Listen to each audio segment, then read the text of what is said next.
Assalamualaikum warahmatullahi wabarakatuh. Salam sejahtera, salam rahayu untuk kita semua, salam kebajikan. Sebelumnya saya ingin memaparkan yang video-video terdahulu untuk mengerti bahwasannya kenapa kok saya sering membahas perihal hati, perihal diri kita, karena di dalam hati kita itu telah mencakup semuanya. Jadi sebaik-baik tuntunan adalah hati kita. Kenapa saya bilang hati? Karena memang sesuai dengan sabda Kanjeng Nabi Muhammad SAW, bahwasanya bahwa hati tersebut telah diberikan oleh Gusti Allah, Gusti Pangeran.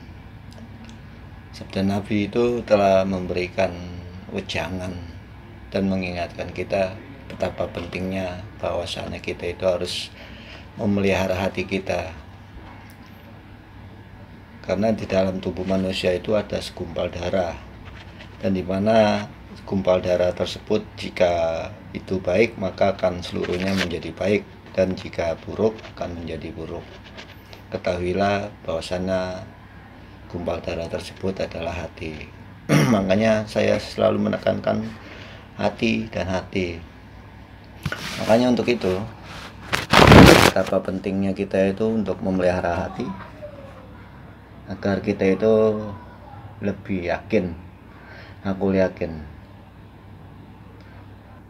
bahwasannya bahwa Dia telah menciptakan manusia itu, dan di dalam manusia itu ada yang namanya dada, dan di balik dada itu ada yang namanya hati, dan di balik hati itu ada yang namanya pikiran, akal, dan di balik pikiran dan akal itu ada yang namanya budi, dan di balik budi itu ada yang namanya Nur Muhammad, dan di balik Nur Muhammad itu ada yang namanya Nurullah, Nur Allah.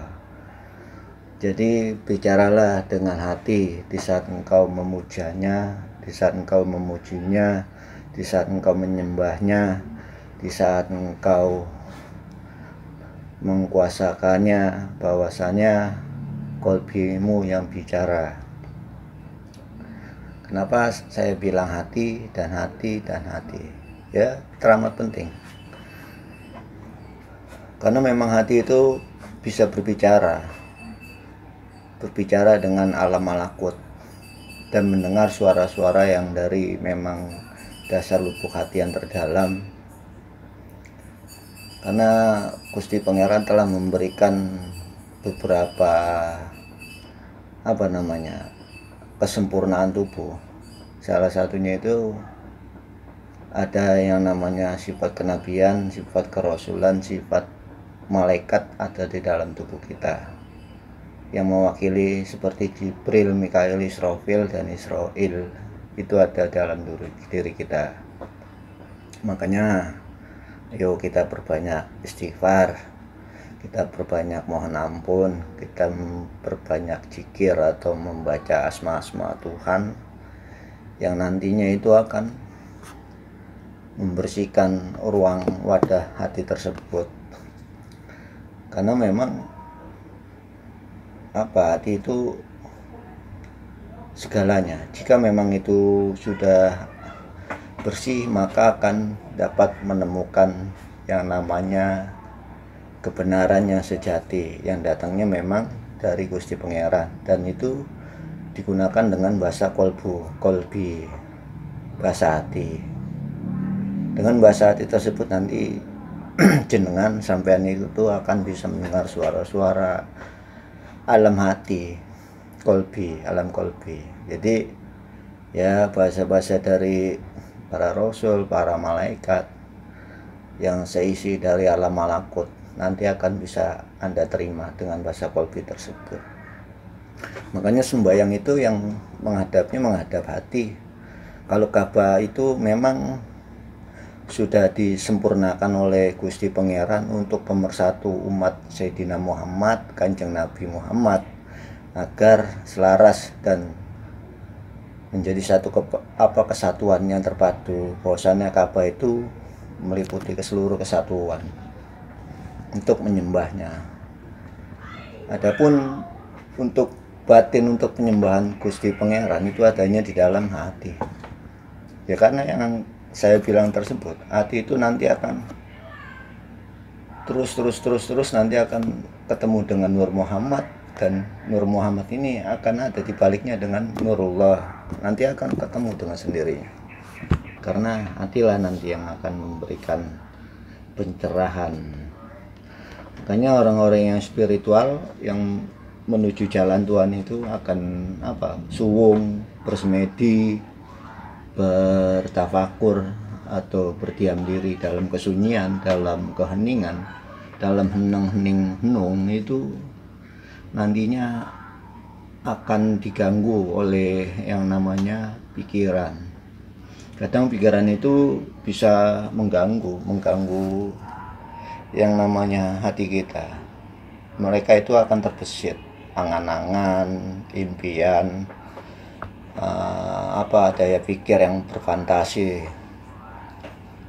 menciptakan sesuatu keindahan, padahal itu tipu muslihat semua. Makanya ketika kita bernafas menggunakan zikir nafas, itu akan pasti diganggu dengan akar pikiran kita. Untuk mencegahnya jadi harus memadukan antara hati dan pikiran, dan gunakan Nur Muhammad ini untuk memancar sinar ke atas, untuk membuyarkan pikiran-pikiran, angan-angan kita yang ada di pikiran kita. Nanti dengan sendirinya nafas dan hati itu akan menyatu, dan Nur Muhammad itulah yang akan mendobrak semuanya dan akan menemukan Nurullah, Syir Allah. Jika memang Syir Allah itu telah menyatu dalam hati kita, kita akan dapat mendengar, melihat apa yang tidak kita rasakan selama ini. Maka dengan itu semua nanti sampean-sampean ini akan dapat mengerti dan menjalani hidup lebih tenang dan nyaman lagi. Sekali lagi saya mohon maaf, semoga diberikan kelancaran untuk memberikan sesuatu yang mungkin menurut Anda tidak penting, tapi mungkin nantinya akan bisa menjadi suatu kepentingan untuk diri Anda ke depannya. Itu pasti, insya Allah. Jadi kita nggak usah risau, karena memang Gusti Pangeran telah memberikan yang namanya semuanya. Jibril, Mikail, Israil, Israfil itu sudah ada dalam diri kita. Tinggal kita saja menindaklanjuti pemberian Gusti Pangeran. Jadi sekali lagi, hati yang menentukan segalanya. Percaya dirilah Anda bahwa hati Anda yang akan membimbing Anda menemukan kebenaran yang sejati dan menemukan guru yang sejati. Sekali lagi saya ucapkan semoga Anda dapat menemukan jati diri Anda yang sebenar-benarnya. Mohon maaf apabila banyak kekurangan dalam penyampaian, karena saya memang lemah. Yang hak itu hanya milik Gusti Pangeran. Sekali lagi mohon maaf. Assalamualaikum warahmatullahi wabarakatuh. Salam sejahtera, salam rahayu untuk kita semua, salam kebajikan.